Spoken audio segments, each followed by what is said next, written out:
तो मात्र 28 लाख रुपए में आप लोगों के लिए गोदरेज के अपार्टमेंट लेके आऊं, वो भी पनवेल लोकेशन। मात्र 12 मिनट की ड्राइव से आपसे जो है नवी मुंबई इंटरनेशनल एयरपोर्ट रहता है, और एक ऐसी लोकेशन जहां पे महाराष्ट्र गवर्नमेंट एक नई सिटी डेवलप कर रही है, मुंबई 3.0 नैना सिटी जिसको बोला जाता है। तो वहां पे स्टूडियो अपार्टमेंट आपके रहेंगे, जिसका अप्रोक्सीमेट साइज जो होगा वो 300 स्क्वायर फीट के आसपास में जो है वो उसका साइज रहेगा। और साथ ही साथ ये कॉलिब के साथ में जो है कॉलैब करके आपको जो है कुछ ऐसे और रेंटल भी देने वाले हैं। तो क्या लोकेशन है एंड वाई दिस लोकेशन, और स्टूडियो अपार्टमेंट बाय करने से आपको बेनिफिट क्या होता है, और दूसरा इस रेंटल इनकम आपकी जो आपको मिल रही है उससे आपको क्या बेनिफिट होगा, तो आप मेरी वीडियो को एंड तक जरूर देखिएगा।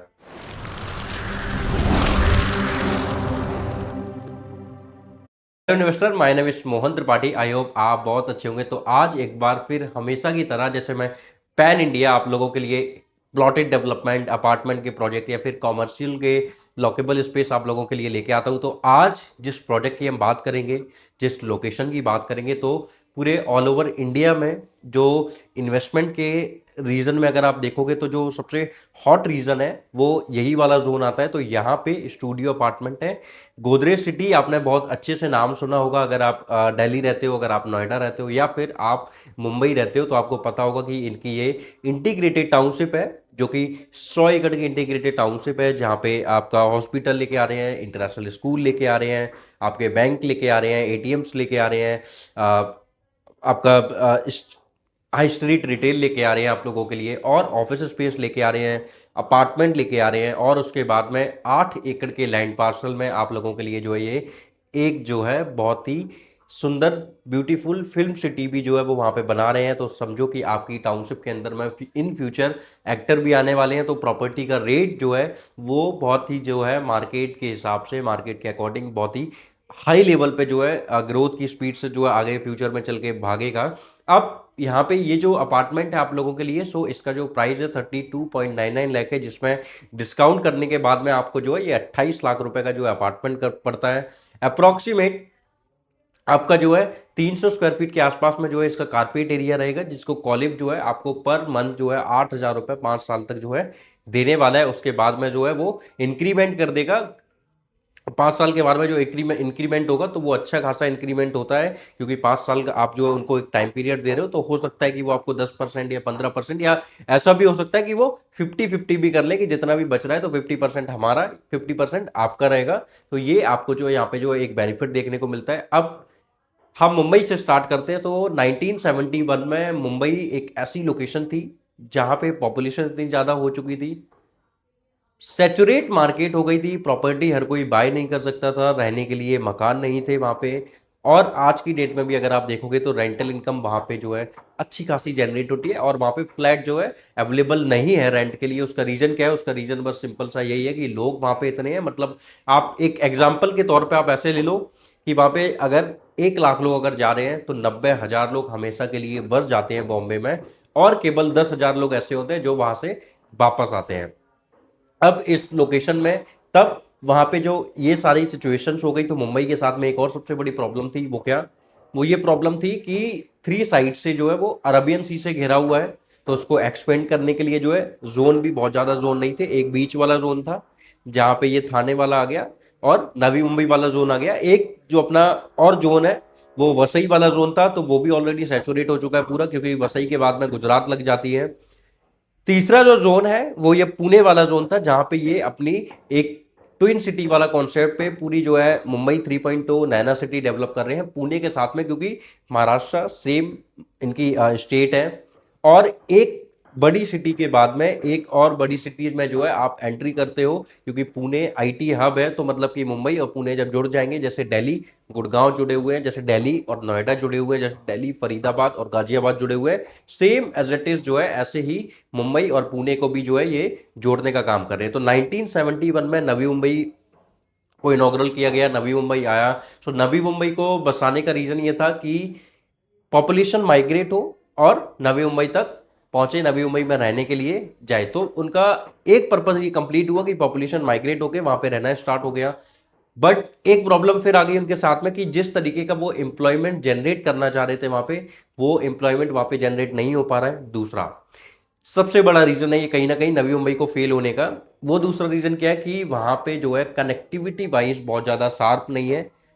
धीरे धीरे करके थोड़ी सी महाराष्ट्र गवर्नमेंट ट्राई कर रही है कि नवी मुंबई को थोड़ा सा ठीक किया जाए, थोड़ा सा बेटर किया जाए, बट वो जो पर्पस था नवी मुंबई को लेके आने का, उन्होंने नहीं कभी प्लान किया था कि कभी उनको मुंबई 3.0 भी लेके आना पड़ेगा। बट कुछ रीजन की वजह से, इन सारे हालातों को देखने की वजह से, उसके बाद में बढ़ती पॉपुलेशन को देखते हुए गवर्नमेंट को ये डिसीजन लेना पड़ा कि उनको एक नैना सिटी मुंबई 3.0 लोकेशन भी एक लेके आनी पड़ेगी। तो इसलिए जो है नैना सिटी वो लेके आ रहे हैं। अब नैना सिटी का जो जोन है ये पूरा रायगढ़ डिस्ट्रिक्ट इन्होंने जो है कवर किया हुआ है। तो पूरी रायगढ़ डिस्ट्रिक्ट को जो है नवी मुंबई और मुंबई थ्री, तो ये पूरा जो रायगढ़ डिस्ट्रिक्ट है यहाँ पे पूरी मुंबई 3.0 और नैना सिटी आएगी। सो Naina city stands for a Navi Mumbai airport influence notified area.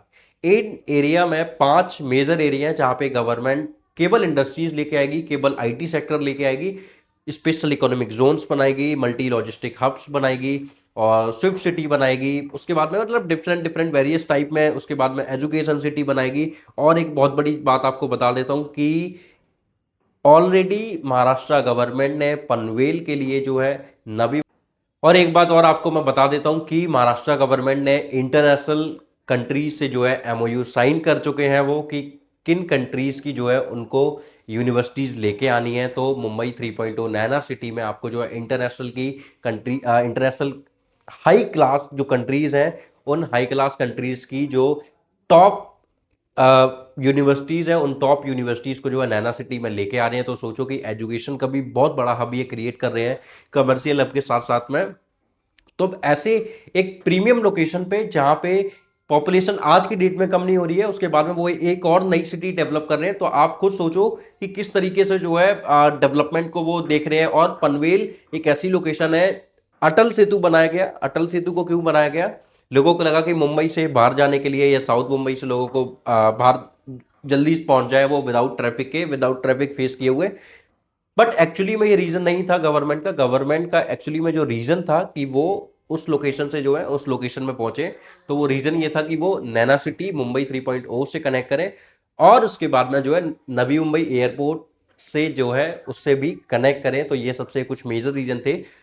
दूसरा प्लस पॉइंट आपको बताता हूं, अभी तक जितना अटल सेतु बना हुआ है, गवर्नमेंट ने अटल सेतु को भी जो है एक्सपेंड करने का बोल दिया है। तो अब अटल सेतु भी जो है एक्सपेंड हो रहा है। वो अब आपको डायरेक्ट आपको जो है मुंबई पुणे हाईवे से कनेक्ट कराएगा। तो अब आपको अटल सेतु के लिए दूसरे रास्ते से नहीं जाना है और आपको अटल सेतु से कोई दूसरा रास्ता नहीं पकड़ना है मुंबई पुणे हाईवे के लिए या पनवेल में जाने के लिए। अब आप सीधा कनेक्ट कर जाओगे क्योंकि वो सीधा सीधा हाईवे बना रहे हैं। तो ये भी एक कनेक्टिविटी के लिए बहुत शार्प कनेक्टिविटी है जो मैं आपको बता रहा हूं। तो एक ऐसी प्रीमियम लोकेशन जहां गोदरेज जैसा इंडिया का नंबर 1 डेवलपर 28 लाख रुपए में स्टूडियो अपार्टमेंट, 8,000 रुपए पर मंथ का रेंटल, और एक ऐसी लोकेशन जहां पे हर ईयर अप्रिशिएट हो रही है प्रॉपर्टी। अगर मैं बात करूं 2015-2010 के आसपास की, तो प्रॉपर्टी के रेट वहां पे जो हुआ करते थे वो हुआ करते थे 500 रुपए से लेके 650-700 रुपए स्क्वायर फीट तक, पर स्क्वायर फीट तक का प्राइस हुआ करता था। और आज की डेट में 8,000 रुपए से लेके 15,000 रुपए पर स्क्वायर फीट तक का जो है प्राइस वहां पे हो चुका है। तो लोगों को आप सोचो कि तो लोगों को वहां पे कितना ज्यादा एप्रिसिएशन जो है हो चुका है। तो एक ऐसी विसिनिटी जहां लोगों को ऑलरेडी एप्रिसिएशन मिला हुआ है। आपने, आप अगर दिल्ली से हो तो आपने द्वारका एक्सप्रेसवे देखा हुआ है कि एक टाइम पे जंगल हुआ करता था। आपने ग्रेटर नोएडा देखा हुआ है, एक टाइम पे लोग वहां पे ज्यादा जाना पसंद भी नहीं करते थे। बट आज की डेट में वहां पे शोभा भी है, वहां पे एल्डिको भी है, वहां पे गोदरेज भी है, हर एक बड़ा डेवलपर है। तो सेम एज इट इज जो है ऐसा ही हर एक लोकेशन में, क्योंकि ये जो लोकेशन मैंने आपको बताई है, अगर आप बेंगलोर से हो तो आपने बेंगलोर में देखा होगा नॉर्थ बेंगलोर एक टाइम पे जंगल था। आज की डेट में आप डेवलपमेंट देखो कितनी सारी गवर्नमेंट कर रही है। तो हर एक लोकेशन का ये एक हमारी ऐसी लोकेशन है जहाँ जो हमने अपने आंखों देखी, बनती हुई देखी है, डेवलप होती हुई देखी है। तो सेम एज इट इज ये वाला वही जोन है। और Mumbai the financial capital of India जिसको बोला जाता है। और अब आपका टेक्नोलॉजी वाइज आप टेक्नोलॉजी वाइज अगर आप देखो, आप अगर इंडस्ट्रीज वाइज देखोगे तो हर एक चीज का जो है हब बहुत जल्दी जो है मुंबई बनने वाला है। तो एक ऐसी लोकेशन जिस लोकेशन की जो है ना दिल्ली दिल्ली उसके जैसा बन सकता है कभी, ना बेंगलोर कभी बन सकता है उसके जैसा, ना ही कभी पुणे बन सकता है, ना ही कभी कोई और अदर जो है लोकेशन बन सकती है। मुंबई इज मुंबई। मुंबई में प्रॉपर्टी बाय करना मतलब कि एक ऐसी लोकेशन में इन्वेस्टमेंट करना जिसने, आप सोचो कि स्टार्टिंग मुंबई बनते हुए मुंबई में जिसने पैसा लगाया होगा तो आज की डेट में उसके पैसे की क्या वैल्यू होगी। तो सेम एज इट इज वही इन्वेस्टमेंट आपकी जो है रहने वाली है। तो अगर आप भी चाहते हो 100 एकड़ की एक इंटीग्रेटेड टाउनशिप में 28 लाख रुपए में स्टूडियो अपार्टमेंट बाय करना, वो भी एक एश्योर रिटर्न के साथ में, तो प्लीज नीचे दिए गए नंबर पे कॉल कीजिए और आज ही अपना अपार्टमेंट बाय कीजिए। Thank you so much.